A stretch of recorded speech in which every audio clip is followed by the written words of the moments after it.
Mazmur 46 ya, Mazmur 46 ayat 2 dan ayatnya yang ketiga.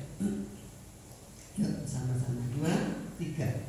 Mazmur 46 ayat 2 dan 3. Ada Tuhan di setiap musim hidupku.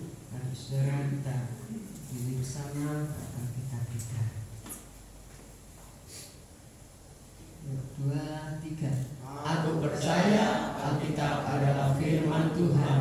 Ketika aku membaca, mendengar, melakukannya, aku pasti berbahagia. Amin. Kesempatan pagi ini saya berikan judul akhirnya pasti beda. Ya, kita akan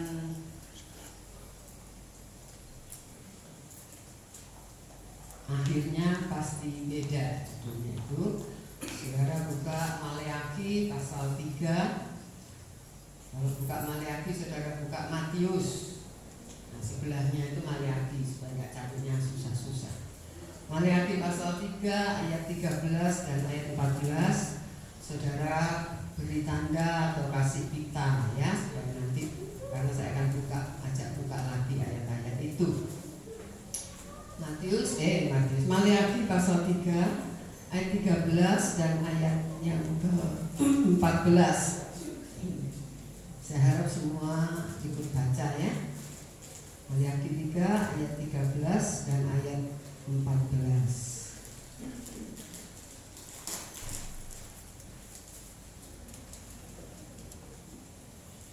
Buka Matius, Yusa. Buka Matius, sebelahnya itu Maleakhi.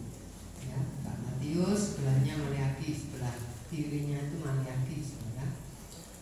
Maleakhi pasal 3 ayat 13 dan 14 dikasih tanda atau pita ya. Sudah dapat? Ada yang belum ya, saya tunggu ya.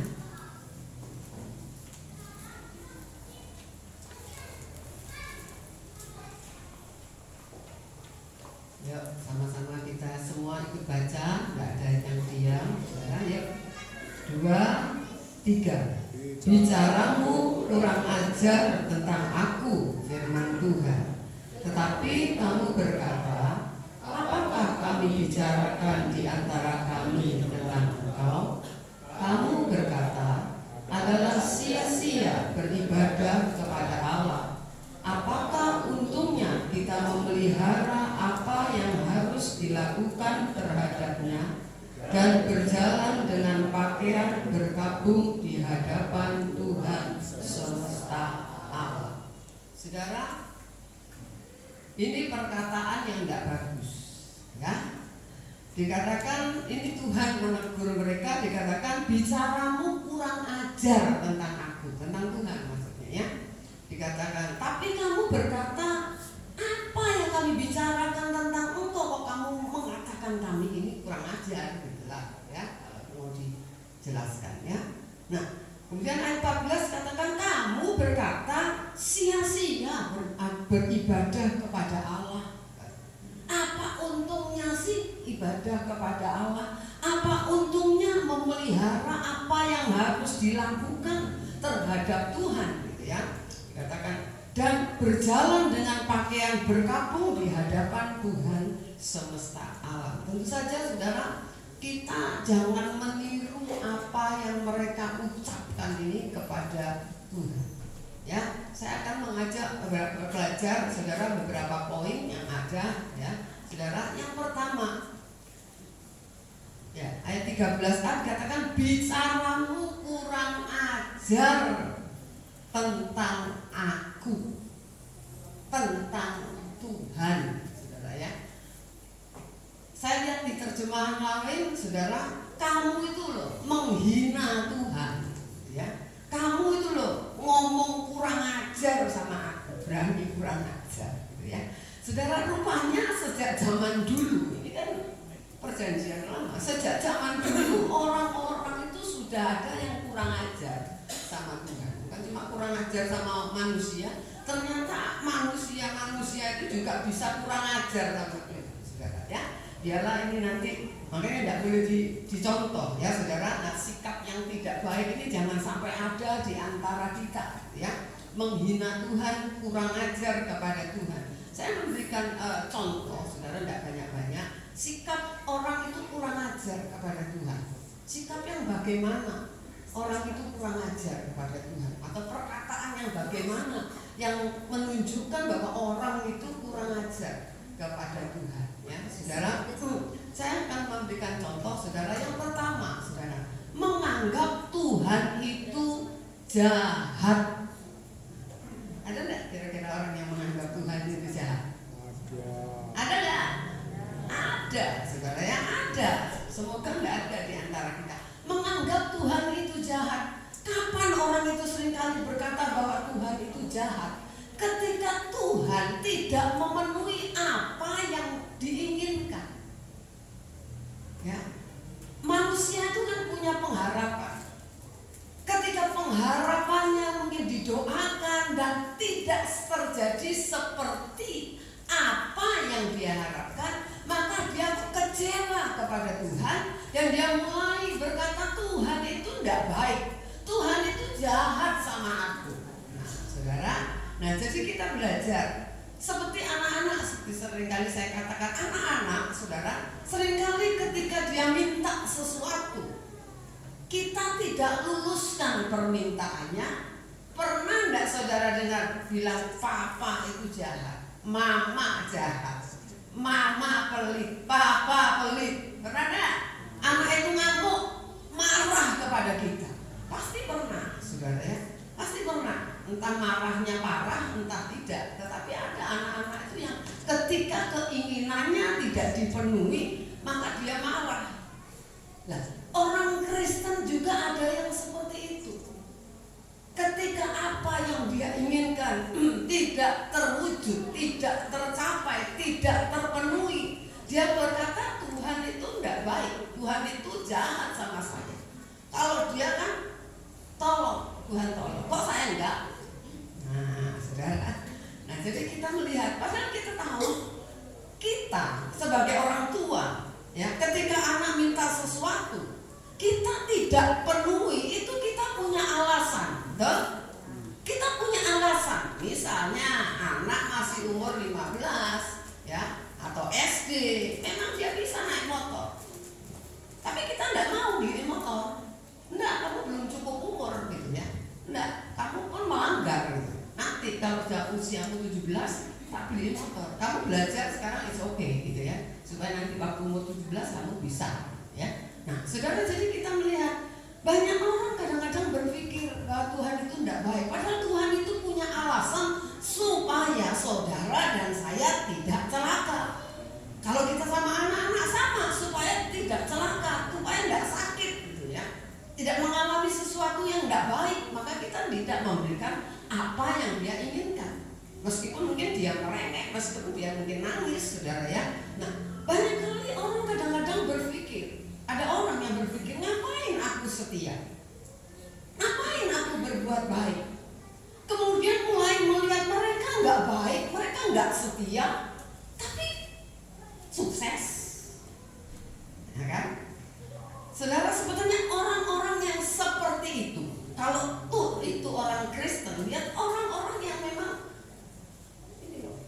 nggak percaya bahwa ada Tuhan, meragukan kehadiran Tuhan, saudara. Sehingga mereka mulai membandingkan dirinya dengan orang lain. Seperti saya katakan, selalu orang itu kalau membandingkan, seringkali hal-hal yang jasmani, hal-hal rohani tidak pernah membuat orang itu terpacu. Kadang-kadang lihat orang itu kok bisa ya, dia tuh loh tak lihat repot, dia itu loh banyak kerjaan, tapi kok bisa dia tidak pernah misalnya ya, tidak pernah bolos ke gereja misalnya. Kok bisa ya gitu. Jarang kan orang terpacu untuk seperti itu. Yang ada gini, itu masih tidak rajin ke gereja, ya sukses. Nah itu yang seringkali yang jadi contoh itu yang tidak bagus. Ya, memang saya bilang pengaruh buruk itu lebih dahsyat daripada pengaruh yang baik, saudara. Nah, jadi kita mau belajar orang-orang ini, saudara, menganggap Tuhan itu jahat karena tidak memenuhi keinginannya.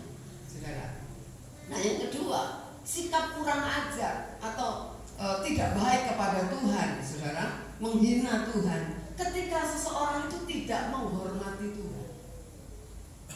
Ya, tidak menghormati Tuhan. Ketika kita tidak menghormati Tuhan, kita ini sebenarnya kurang ajar. Coba saya mau tanya.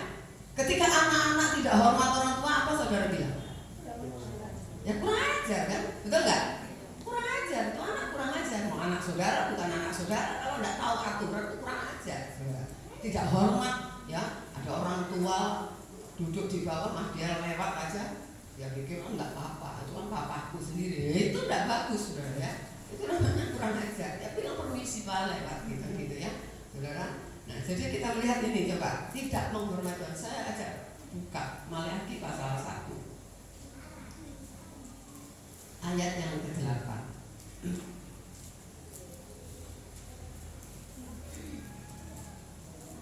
Saudara yang pria baca juga ayat 8. Pria, semua pria, nanti yang wanita. Semua pria baca coba. Sudah dapat? Kan tinggal balik 1. Dah? Ayo pria-pria. 2, 3. Apabila kamu membawa seekor binatang buta untuk dipersembahkan, tidakkah itu jahat? Apabila kamu membawa binatang yang timpang dan sakit, tidakkah itu jahat? Cobalah menyampaikannya kepada bupatimu. Apakah dia berkenan kepadamu apabila menyambut kau dengan baik? Firman Tuhan semesta alam. ayat 14 wanita. 2, 3. Terkutuklah penipu yang mempunyai seekor binatang jantan di antara kawanan ternaknya yang dinasarkannya, tetapi ia mempersembahkan binatang yang cacat kepada Tuhan.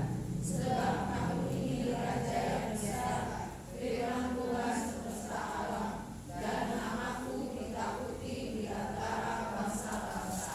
Nah, tidak menghormati Tuhan. Ya, saudara, yang dikatakan ayat 8, apabila kamu membawa seekor binatang buta untuk dipersembahkan kepada Tuhan, tidakkah itu jahat? Nah, bila kamu membawa binatang yang timpang, yang sakit, tidakkah itu jahat? Dikatakan coba kamu menyampaikan kepada bupatimu, maksudnya manusia, apakah ia berkenan kepadamu dan menyambut engkau dengan baik? Firman Tuhan semesta alam. Ayat yang ke-14, terkutuklah penipu yang punya seekor binatang jantan di antara kawan ternaknya yang dinasarkannya, tetapi ia mempersembahkan binatang yang cacat kepada Tuhan. Sebab aku ini Raja yang besar, kata Tuhan, ya, Raja semesta alam, dan namaku ditakuti di antara bangsa-bangsa. Yang katanya kok kamu tidak takut gitu loh. Namaku ini ditakuti di antara segala bangsa. Kok kamu tidak takut? Dengan cara apa? Dikatakan menghormati Tuhan, tidak menghormati Tuhan, memberikan persembahan korban yang cacat, yang tidak baik kepada Tuhan. Ayat 14 saya lihat di firman Allah yang hidup, janjinya. Saudara kan tadi dikatakan yang mempunyai seekor binatang jantan di antara kawanannya yang dinasarkan. Kan itu janji. Ya.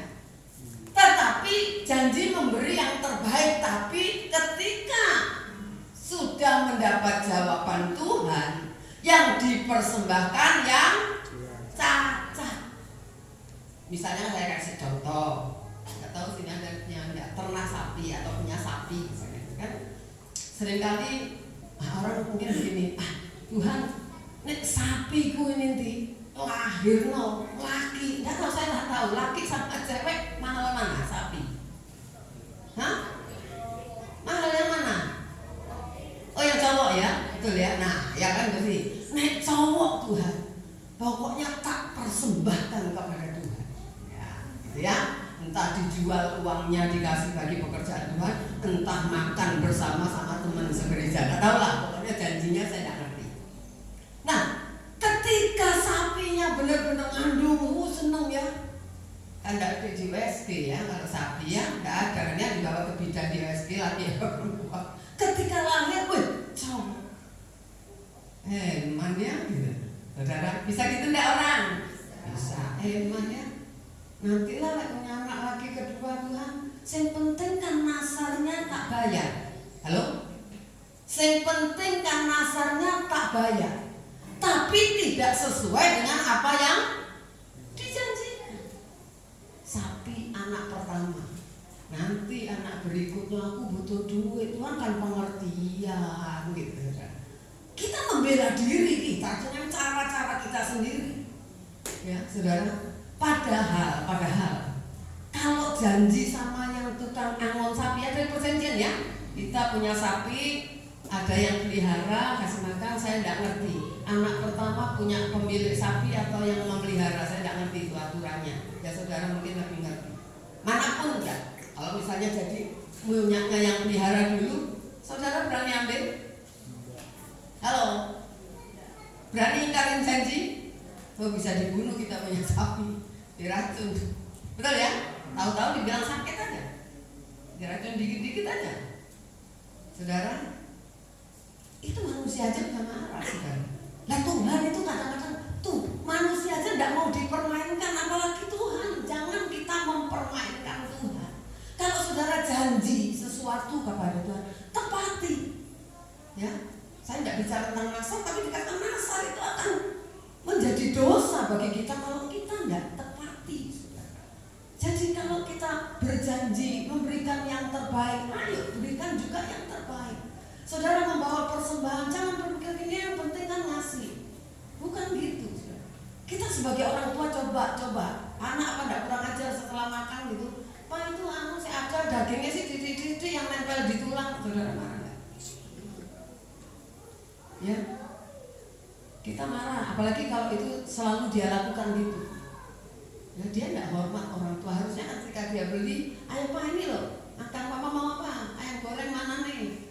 Brutune tok ya, brutune ambil dasi cekere kayak apa ayo mama ayo tenang aja. Ya mintanya duit sama orang tua tadi, pengen ayam goreng. Nah, jadi kita melihat loh. Jadi jangan seperti itu saudara ya. Itu orang-orang yang tidak menghormati Tuhan. Nah, sekarang bicara persembahan ya, bicara persembahan. Saya sekali dulu ngomong kenapa sih saya contoh kasih amplop, tujuannya apa? Kasihlah yang terbaik. Gak harus saudara bingung, yang terbaik yang ada di rumah saudara gitu loh. Duitmu itu yang terbaik. Saya tidak ngomong jumlahnya ya, tidak ngomong nilainya, tapi yang terbaik. Aduh, kalau sekarang udah mulai yang bau terasi bawa apa itu udah masuk di amplop juga. Memang bukan nggak laku, tapi belajar gitu loh, belajar. Makanya saya siapin kan uang-uang yang bagus. Kalau saudara mau tuker, kebetulan ada tuker sama saya, kencang-kencang baru keluar dari bank. Memang saya sendiriin, saudara kadang setrikain juga. Karena kasih kencang ya diuntel-untel. Ya, kadang-kadang saya malas ngasihnya gitu. Ya saudara. Nah, jadi ayo kita belajar, saudara. Belajar, saudara, memberi yang terbaik. Nah, saudara. Kalau hidup saudara sekarang, saudara mumpung masih sehat, ya, saudara mumpung masih sehat, berikan hidupmu juga yang terbaik. Mumpung sehat, mumpung kuat, ya, saudara persembahkan hidup saudara. Jangan nunggu sakit baru mau cari Tuhan. Apalagi kalau sudah dokter bilang ini sudah tidak ada harapan, baru kita panggil pendeta sekabupaten Bondowoso. Itu tidak akan merubah hidup saudara. Pertanggungan jawab ya bisa mendoakan pendeta, mas berdoa mah gampang, cuma doa aja kok. Tapi merubah hidup kita itu kan tidak bisa sekejap, saudara. Perubahan hidup itu tidak bisa ditumpangi tangan dalam nama Yesus, tidak bisa, saudara, tidak bisa. Perubahan hidup, perubahan sifat, perubahan karakter itu butuh proses, betul nggak? Ya tidak bisa, instan itu tidak bisa, saudara. Jadi ayo, jangan bertobat itu tunggu tua, tunggu sakit-sakitan. Ya. Orang yang tidak menganggap, tidak menghormati Tuhan, salah menganggap hal rohani nggak penting. Kalau ada ini di hati saudara, saudara harus bertobat. Ya, jangan menganggap hal-hal rohani yang hubungannya dengan Tuhan itu nggak penting. Banyak orang menganggap saudara, time is money. Waktu adalah uang. Apalagi sekarang keadaan semakin sulit. Sekarang harus sama perang lagi. Saudara, saya mau tanya, kalau orang Kalau mikiri duit, KMS ngumpet yang diselamatkan apanya? badan. Nyawanya, ya, nyawanya, saudara. Ya, jadi jangan menganggap hal rohani tidak penting. Waktu saudara dan saya masih boleh hidup sampai hari ini itu waktu yang Tuhan beri. Tuhan yang punya nafas hidup saudara dan saya loh, betul nggak? Manusia hidup ketika Adam itu bisa hidup ketika dihembuskan nafas Allah. Saudara. Jadi jangan menganggap hal-hal rohani tidak penting, yang penting duit. Makanya saingan Tuhan sejak dulu. Ayat yang berkata kita tidak bisa mengabdi kepada dua tuan. Kamu tidak bisa mengabdi kepada Tuhan dan kepada Mammon. Pasti salah satu kamu kasihi, pasti salah satu yang kamu pilih. Ya, jadi saingan Tuhan di akhir zaman ini bukan setan, bukan. Tuhan sudah kalahkan setan di atas kayu salib. Dan saudara diberi kuasa untuk mengalahkan si jahat. Tapi saingan Tuhan itu apa? Uang. Mammon, ya, saudara. Nah, ada lagi yang tidak menghormati Tuhan, ya. Sudah dianggap hal rohani yang tidak penting, yang penting pokoknya duit. Emangnya kalau tidak punya duit, tante bisa tak? Loh, mendingan tidak punya duit daripada tidak punya Tuhan, saudara. Amin enggak? Amin enggak? Tidak punya duit itu Tuhan masih bisa tolong saudara. Tapi punya duit kalau Tuhan tidak tolong, buat apa duitnya? Tidak bisa nolong saudara dan saya, saudara. Ada orang-orang juga yang kok nggak menghormati Tuhan, nggak mau jadi pelaku firman, tapi minta diberkati. Aneh nggak? Misalnya anak kita aja nggak nurut apa-apa orang tua ngomong, nggak nurut, tapi nuntut. Nah, saya mau tanya, bagaimana saudara? Anak nggak tahu nurut, maunya ngelawan aja, nggak mau nurut, tapi nuntut haknya sebagai anak. Saudara penuhi? Nggak akan penuhi. Ya, banyak orang Kristen itu nggak mau jadi pelaku firman. Seperti saya katakan, jadilah pelaku firman. Hal-hal yang saudara anggap wis kok nggak diusah diambil semua, ambillah satu mungkin itu. Ayo coba kita terapkan dalam hidup kita, gitu. Ya, saudara. Kalau kita jadi pelaku firman, nggak usah minta diberkati, pasti Tuhan tolong kita. Amin nggak? Amin nggak? Saudara percaya nggak itu? Kau harus percaya, saudara. Jangan cuma di gereja duduk gitu, pulang lupa. Percaya. Kalau kita menjadi pelaku firman, Tuhan bilang itu jangan khawatir. Apa yang kamu makan, kamu minum, kamu pakai, tidak usah khawatir. Itu loh dicari bangsa-bangsa yang tidak mengenal Tuhan. Lah kalau kamu mengenal Tuhan, ngapain khawatir? Apa yang kamu makan, kamu minum. Tapi cari dulu kerajaan Allah dan kebenarannya, maka semua akan ditambahkan kepadamu. Itu bukan omong kosong. Kalau kita jadi pelaku, pasti saudara akan alami janji Tuhan itu dalam hidup kita. Amin. Ya saudara. Nah, yang kedua saudara, ya, yang jangan kita tiru. Yang pertama, kurang ajar kepada Tuhan, saudara, menganggap Tuhan itu jahat, tidak menghormati Tuhan, ya. Yang kedua, menganggap ibadah kepada Tuhan katanya sia-sia. Ya, saudara. Itu tadi ditulis di ayat 14 bagian A. Ya, saya akan baca pasal 3 14a. Kamu berkata, ini Tuhan yang ngomong, adalah sia-sia beribadah kepada Allah. Jadi dianggap tidak penting. Ya, saudara, lah ini, ya. Saudara, kita mau belajar, ya, belajar apa sih ibadah itu sebetulnya, saudara, ya. Ibadah itu sebetulnya memang bukan hanya pergi ke gereja, bukan. Ke gereja ini sebetulnya pertemuan bersama. Saudara di gereja itu di briefing.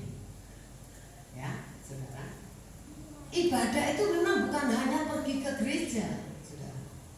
Tapi, saudara, melakukan segala sesuatu fokusnya untuk Tuhan.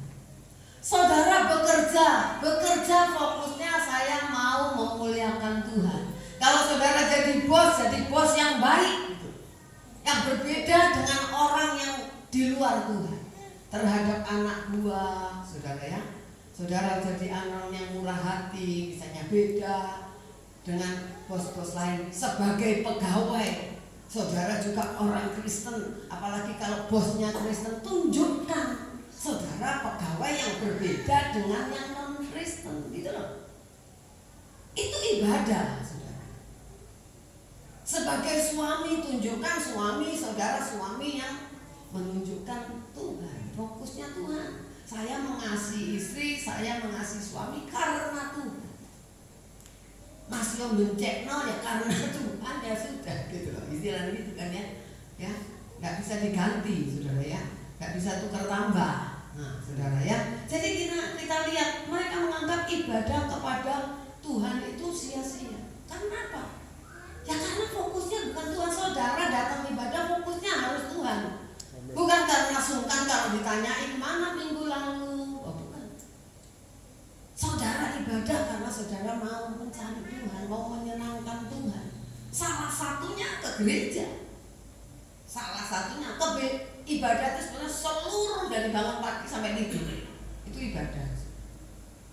Ya, melakukan segala sesuatu bagi Tuhan. Kalau saudara dagang jangan nipu. Fokusnya kita memuliakan Tuhan. Jangan bohongi orang. Kalau ori ya bilang ori, tapi kalau bukan ori jangan bilang ori, saudara. Itu contohnya kan gitu ya. Kalau ada ori sini jangan bilang ori sini.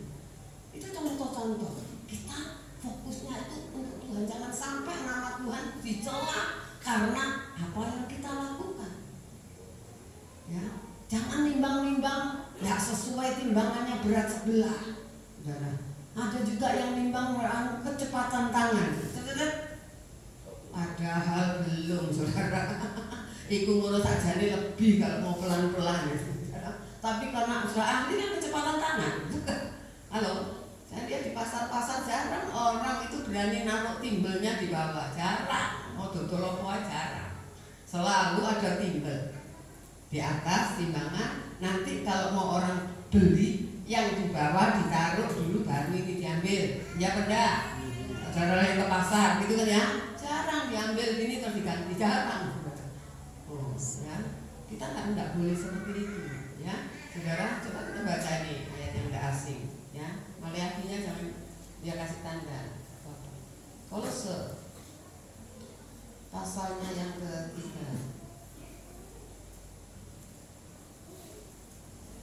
ayat yang ke-23.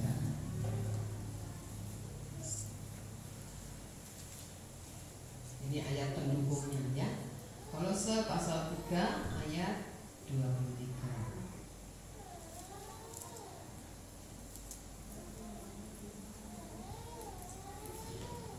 Yuk baca 2, 3. Apapun juga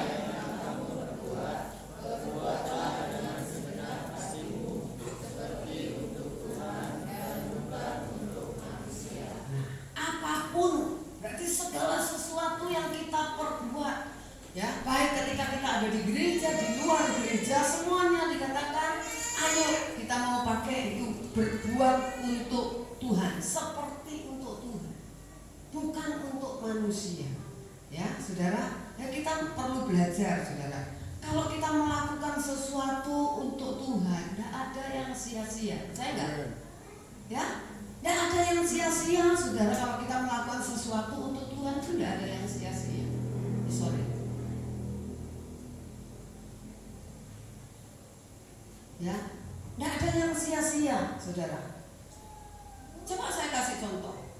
Ada orang kan pikir sama aja, semua sama aja. Coba saudara makan,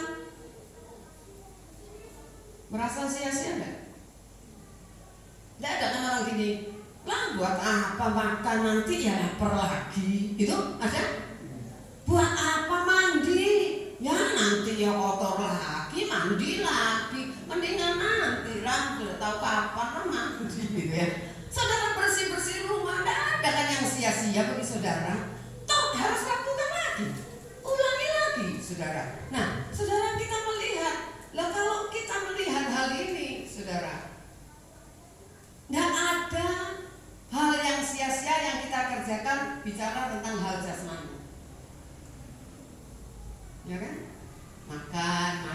apa saja lah saudara lakukan, bersih rumah. Tidak ada saudara bilang nggak usah bersih rumah lah, wes. Nah, boleh lebarannya tiap tahun aja. Kono, bodoh, tidak ada kan ya. Saudara baru nyapu aja lihat kotor, saudara bisa nyapu lagi. Tidak tunggu 1 hari, tidak usah tunggu 1 hari, saudara. Saudara bisa ngepel lagi, nyapu lagi. Nah, sekarang pertanyaan ini, mengapa kalau hal jasmani kita tidak bicara sia-sia? Tidak ada yang sia-sia bagi kita. Tapi kalau bicara ibadah, kok bisa orang itu berkata sia-sia? Ibadah nggak ibadah podo wae. Ada yang begitu di hati, angkat tangan di hati. Podo wae. Datang gereja nggak datang gereja podo wae. Datang ke gereja setahun 2 kali, setahun sekali podo wae. Saudara lihat podo wae-nya di mana? Kan seringkali yang dilihat hal jasmaninya running well. Tokoku misalnya tetap laris, usahaku tetap jalan, yang dilihat kan itunya podo wae-nya. Kita nggak pernah lihat hal rohani kita podo wae enggak? Pasti nggak podo lah. Orang kita berulang kali dengar firman aja masih bisa ragu-ragu sama Tuhan. Halo, benar nggak? Masih bisa kan bimbang kadang-kadang kita ketika kita mengalami persoalan. Tidak sama saudara. Ya, ayo coba baca 1 Korintus 15 ayat yang ke-58. 1 Korintus 15 ayat 58. Jadi kalau saudara malas-malas kebaktian, coba saudara renungkan gitu ya. Apa podo wae apa enggak? 58. Dapat ya? Yuk baca 2, 3. Karena itu saudara-saudaraku yang kekasih, berdirilah teguh, jangan goyah, dan giatlah selalu dalam pekerjaan Tuhan, sebab kamu tahu bahwa dalam persekutuan dengan Tuhan jerih payahmu tidak sia-sia. Amin. Jerih payahmu tidak sia-sia. Dikatakan berdirilah teguh, jangan goyah. Terus apa? Giat. Giat itu bukan malas, giat, saudara. Giatlah selalu dalam pekerjaan Tuhan. Giat, saudara disuruh giat. Kamu tahu nggak? Sebab kamu tahu dalam persekutuanmu dengan Tuhan jerih payahmu itu tidak pernah sia-sia. Ya.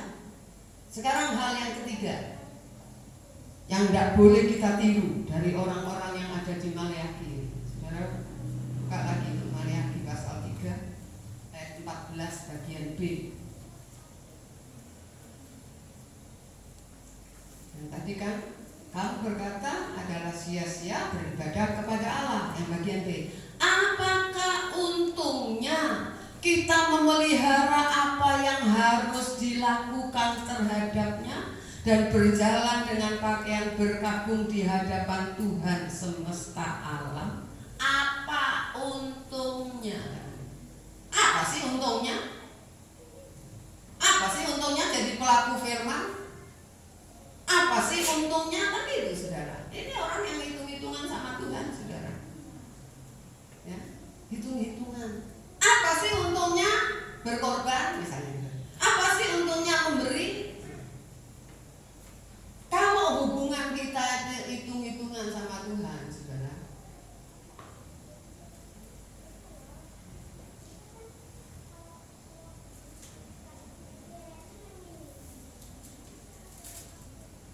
setuju enggak?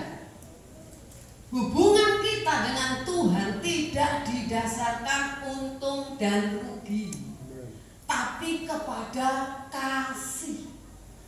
Saudara melakukan sesuatu, kalau hubungan itu untung dan rugi seperti saudara dagang, itu beda. Hubungan kasih, rugi tapi merasa rugi enggak? Halo, kalau hubungan kasih, saudara itu mengasihi anak saudara, saudara kan terus ngasih ya. Anak itu belum bisa memberi ya, betul? Rugi kan? Rugi kan kita ini secara kalau ngomong logika kan rugi. Tapi kita kan tidak merasa rugi, karena apa? Karena kita mengasihi mereka. Bahkan tidak pendidikan diusahakan. Kita kerja mungkin lebih keras. Katakanlah usaha kita A, kita cari lagi usaha B supaya bisa mencukupi pendidikan anak-anak, supaya anak-anak saya bisa kuliah, misalnya gitu. Tidak merasa rugi kita, capek kita. Tapi karena apa? Karena kasih, dasarnya itu loh kasih. Sudah. Kalau dasarnya untuk rugi, tidak mau kita, betul nggak? Halo, kalau kita dengan dagang, saudara mau rugi? Tidak mau, karena memang dasarnya bukan kasih, memang untung dan rugi. Siapa mau usaha rugi terus? Tidak mau lah. Mending tidak dodolan istilahnya, mending tidak jualan, mending tidur aja di rumah, kan gitu ya, betul nggak? Kalau tidak ada untungnya. Nah sekarang kita dengan Tuhan itu juga tidak boleh, saudara. Emangnya yang kalau kasih ini Tuhan mau kasih berapa? Emangnya Tuhan kembalikan tak? Nah saudara, itu untung dan rugi. Ya, dan banyak orang Kristen masih terjebak di dalam ini, saudara ya. Untung dan rugi. Kalau mau hitung-hitungan, yang rugi itu Tuhan loh. Tuhan Yesus itu rugi duluan loh. Halo, dia mati di kayu salib, dia turun diutus mati di kayu salib untuk kita. Apa tidak rugi? Belum tentu, saudara. Orang yang dia tebus nurut, betul nggak? Kan tidak semua nurut. Tapi dia sudah rugi duluan, harus mati di kayu salib. Dan saudara kalau sudah pernah lihat Passion of Christ ya, The Passion of Christ, bagaimana siksaan itu, saudara?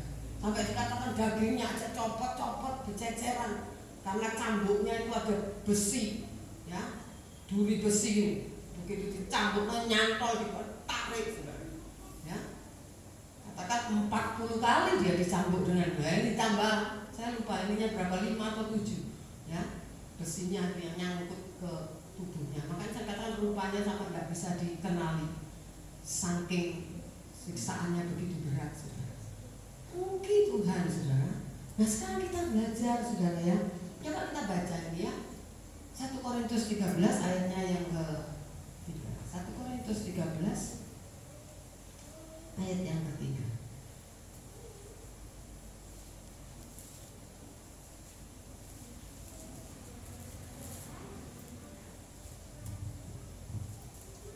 Ya sebetulnya 1 sampai 3, enggak, kita baca 3 aja ya, ayat 3 saja. Dapat?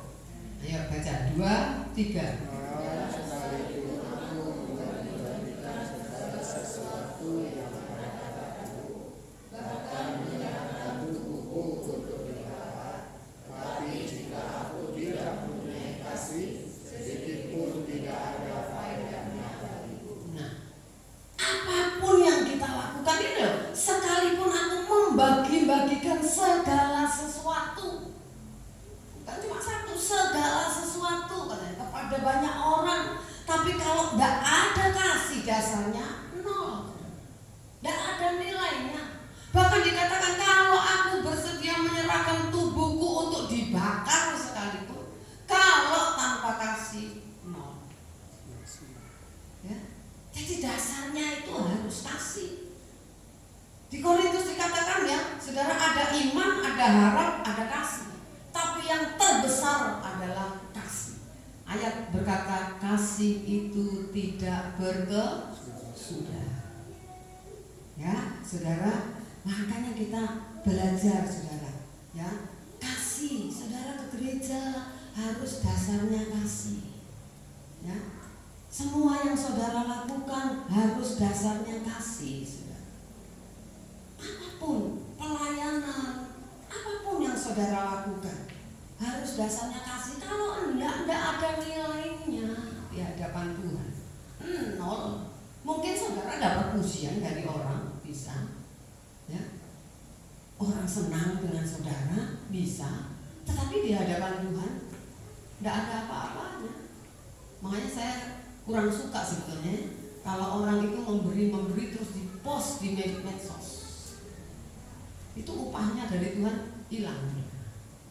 Kan Tuhan bilang gini, kalau kamu mau terus orang puji, ya itu sudah upahnya, dipuji orang. Oke? Jadi saudara kalau ngasih tidak usah pengumuman, apalagi medsos. Ya ngasih takjil medsos, bagi beras di medsos, semua lewat medsos. Ya, nggak usah lah gitu ya, nggak usah. Firman Tuhan bilang kalau kasih tangan kanan, tangan kiri, nggak usah tahu. Dan kasih itu nggak bisa lepas dari yang namanya pengorbanan, berkorban, nggak bisa. Saudara, orang tua mengasihi anak berkorban nggak? Berkorban. Seorang ibu kepengen punya anak berkorban nggak? Oh berkorban, apalagi yang kalau yang hamil itu susah. Ada yang begitu hamil udah nggak bisa bangun sama sekali, ya, gak iso apa-apa saudara, mumet, muntah, semua ada, loyo, ya, semua ada kan yang gitu. Tapi kenapa mau punya anak? Ada lagi, ya, ditanya lagi, itu kan pengorbanan saudara, betul nggak? Sudah anaknya lahir masih lagi pengorbanan, emangnya gede sendiri? Enggak lah gitu. Kurang tidur, mana lagi kalau sakit, ya, saudara. Kasih itu nggak bisa. Orang pacaran itu lah pacaran. Kenapa? Misalnya pacarnya di Surabaya, orang yang cowok rajutan, tiap Sabtu bisa loh berangkat ke Surabaya. Capek enggak? Capek enggak? Capek, tapi karena kasih enggak merasa capek. Semangat, betul enggak? Semangat, pulangnya mungkin loyo, kesel karena duitnya sudah keluar, tenaganya keluar, semua keluar kan gitu, ya, loyo waktu pulang. Tapi waktu berangkat semangat, saudara. Hah? Ya berkorban, nggak bisa, saudara. Ya, butuh pengorbanan. Jadi suami dapat istri sama-sama berkorban, ya, berkorban perasaan, ya kan, berkorban apalagi banyak lah berkorbannya, betul nggak? Ya, saudara, kasih tidak bisa lepas dari pengorbanan. Kan Yohanes 3 ayat 16 apa? Karena begitu besar kasih Allah akan dunia ini, maka dia mengutus anaknya yang tunggal untuk menyelamatkan yang percaya. Karena kasih. Makanya dikatakan Allah itu kasih, saudara. Allah itu kasih. Jadi jangan pernah berpikir Allah itu jahat, enggak, saudara. Nah sekarang pertanyaannya bagi kita, saudara. Pertanyaannya bagi kita, kalau kita mengasihi Tuhan, apa pengorbanan, saudara? Kita bilang I love you Tuhan, I love you Yesus. Nah pengorbanannya apa, saudara? Ya, saudara. Ada orang cuma bisa ngomong I love you, tapi tidak mau korban waktu. Nggak mau. Kalau saya katakan gini, maaf ya, kalau saudara bekerja, kalau memang nggak bisa ditinggal, kami bisa ngerti, kan nggak selalu. Tapi kalau saudara bisa atur lah, amin. Kalau memang nggak bisa Pak. Pernah kan yang bilang nggak bisa, tante nanggung, tante ini harus kirim, ini truk belum selesai. Oke lah, kalau saudara nggak bisa ke gereja kan. Tapi kalau bisa diatur, misalnya, oh lebih pagi, sebelum jam 9 harus sudah selesai. Kalau bisa, kalau nggak bisa, ya wis. Nah, truknya dari luar itu datangnya misalnya jam 9 atau setengah 9. Udah saya kasih tahu suruh datang jam 7 atau jam 6, tapi nggak bisa. Nah, it's okay. Kan nggak tiap minggu, betul? Halo, saya nggak melarang, saudara, karena itu pekerjaan saudara, ya. Tapi kalau bisa aturlah, ya. Kalau untuk hal-hal lain kita lo bisa ngatur. Kalau bukan urusannya dengan Tuhan kita bisa ngatur. Halo, ya enggak? Iya. Ya berarti atau kalau memang nggak bisa. Seperti saya katakan, kalau memang sakit, waktunya saudara WL, tahu-tahu mau berangkat saudara muntah-muntah misalnya, ya wes gak apa-apa, tak ganteni lagune mbo wes sak isoku kan gitu ya. Itu kan urgent ya, nggak bisa lagi gitu. Kan nggak unsur kesengajaan, tapi jangan unsur kesengajaan, saudara. Itu namanya tidak menghormati Tuhan. Jadi ayo kita belajar ya, saudara.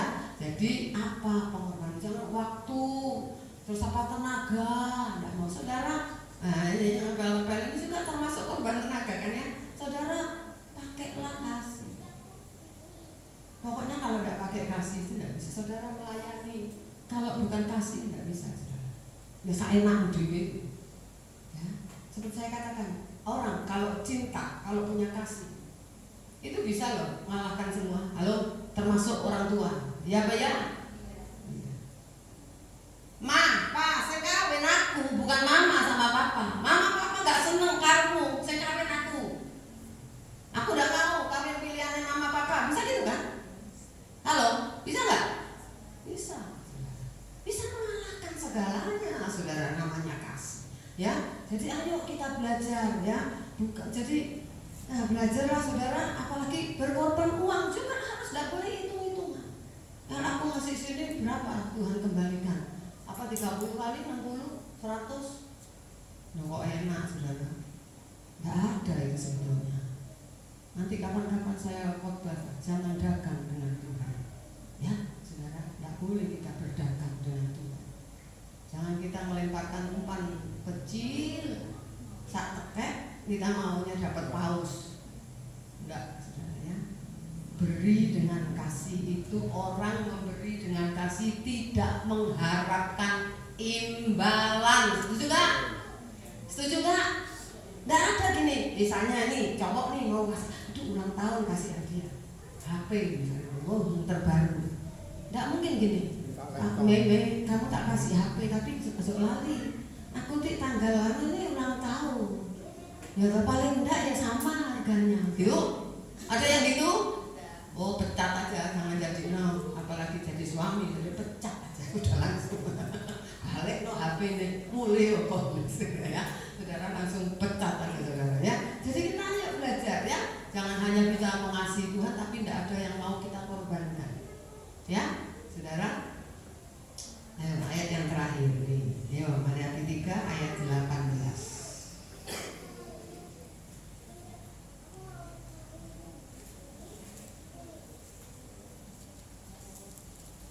Baca sama-sama.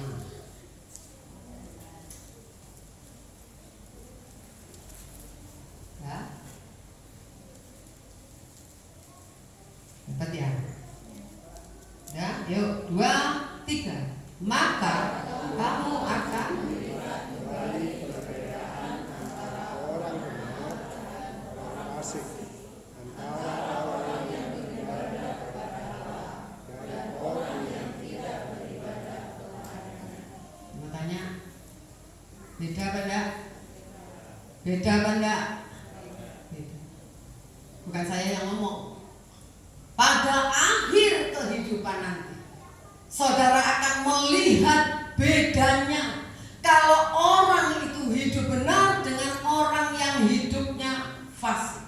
Kalau sekarang tidak kelihatan mana yang pelaku firman, mana yang enggak terlalu terlihat ya, enggak terlalu terlihat. Tapi nanti di akhir hidup kita akan melihat kan perbedaan antara orang benar dan orang fasik. Orang fasik itu apa sih? Orang tahu kebenaran tapi tidak mau belajar melakukan itu fasik. Meskipun Kristen, itu namanya fasik. Tahu kebenaran, tahu salah, tapi tetap aja salah. Tahu, bukan tidak tahu, saudara. Tahu itu tidak benar, tetap aja tidak benar dilakukan terus. Merasa itu nggak apa-apa. Makanya seperti ini, nggak apa-apa tuh. Semua is okay itu yang dilihat apa? Mungkin lewat usahanya, mungkin keluarganya baik-baik saja, semuanya running well, semua oke, semua lancar jaya. Makanya dianggap nggak apa-apa. Karena pakai pikiran gini, kalau aku salah harusnya pasti kan Tuhan pukul. Nyatanya Tuhan tidak pukul, berarti kan aku nggak salah. Saudara, hati-hati. Dikatakan antara orang beribadah kepada Allah dan orang yang tidak beribadah kepada Allah. Karena orang-orang yang kurang ajar tadi berkata apa? Sia-sia beribadah kepada Allah, sia-sia nurut firman Tuhan. Untungnya apa?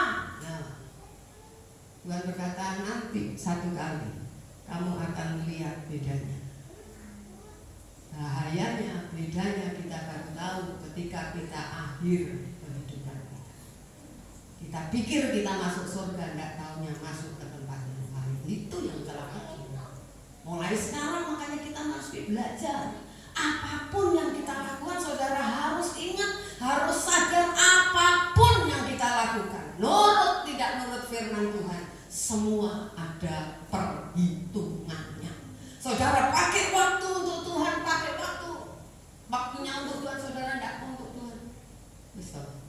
ada hitungannya. Kalau anak sekolah aja takut poin, halo? Takut dapat poin ya? Poin apa itu? Yang takut, melanggar takut. Tapi banyak orang Kristen nggak takut, kan aneh. Padahal bahayanya lebih tragis. Kalau nggak naik kelas masih bisa ngulang, nggak naik kelas masih pindah sekolah masih bisa, betul? Nggak naik ke surga mau pindah kemana? Nggak ada, saudara. Ayo kita belajar, amin. Akhirnya pasti berbeda. Jadi saudara nggak sia-sia, saudara setia belajar firman. Saudara setia melayani tidak sia-sia. Saudara jadi orang baik tidak sia-sia. Saudara jadi orang benar tidak sia-sia. Karena endingnya pasti diperhitungkan oleh Tuhan. Tuhan berkati kita semua.